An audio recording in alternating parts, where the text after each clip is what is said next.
নমস্কার বন্ধুরা। একটা উৎসবমুখর রাতে একরাশ ভালোবাসা আপনাদের সবাইকে জানাই। রাত পোহালেই কালী পুজো, তাই ব্যস্ততা তুঙ্গে।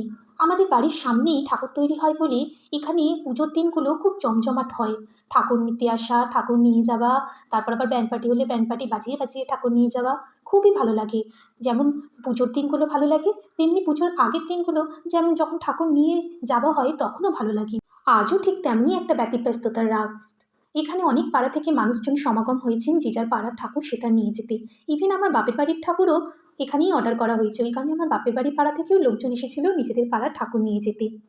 এখন রাত 12টা বাজে। এই বড় ঠাকুরটি সাজানোই সবেমাত্র শেষ হলো। এখন সবাই মিলে এই বড় ঠাকুরটিকে গাড়িতে তোলার চেষ্টা করছে। আমরা সবাই মিলে বারান্দা থেকে বসে বসে নিচের এই পরিস্থিতি দেখছি। রাত 12টার সময়ও কিন্তু আমার বড় মেয়ে ছোট মেয়ে দুজনেই জেগে আছে। তাদের উৎসাহও তুঙ্গে, কারণ রাত পোহালেই তো কালী পুজো, বাজি ফাটাবার দিন, আনন্দ করার দিন, আলো রোশনাইয়ের দিন। কালী পুজোর প্রধান আকর্ষণ হলো বাজি।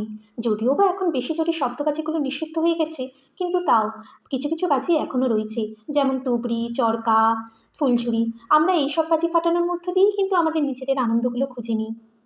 এবছর আমরা বাচ্চাদের জন্য ঠিক করেছি বাটার লুঙ্গিতে গিয়ে একটু বাজি কিনে আনবো। ওখানে বাজির দামটা একটু সস্তার হয়। ওই কারণে আমরা সবাই মিলে কাল সকালবেলা বেরিয়ে যাব বাজি কিনতে। মা চলে যাচ্ছে দেখি আমার ছোট মেয়ে আবার অদ্ভুতভাবে দেখুন ঠাকুর টা টা টা টা করছে।